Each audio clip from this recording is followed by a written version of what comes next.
Ndërron jetë edhe një i lënduar nga tragjedia në Koçan, duke e quar numrin e personave të vdekur në 62. 24 vjeçari Stojanqe Stefanov po mjekohej në Beograd, i cili ka qenë i intubuar dhe në gjendje kritike gjatë muajit të kaluar.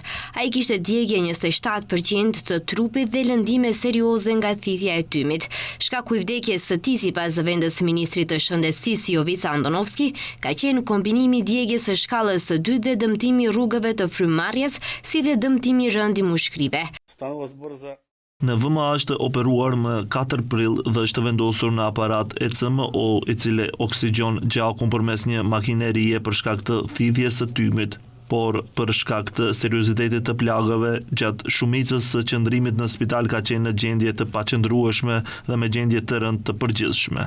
Pacienti kishte ndërruar jetë sot rreth orës 11.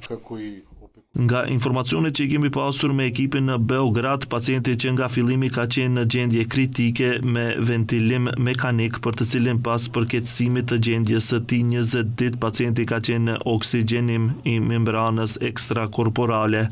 Përkeqësimi ka nisur në orët e para të mëngjesit, pastaj pacienti është dorëzuar plagëve dhe rreth orës 11 ka ndërruar jetë. Në gjendje kritike janë edhe 2 pacient, jashtë vendit po mjekohen 45. Sipas Andonovski, sot kthehet një pacient nga Selaniku dhe do të vendoset në klinikën për kirurgji plastike. Nesër pritet edhe një pacient nga Nishi i Serbisë. Në vend po mjekohen 5 pacient.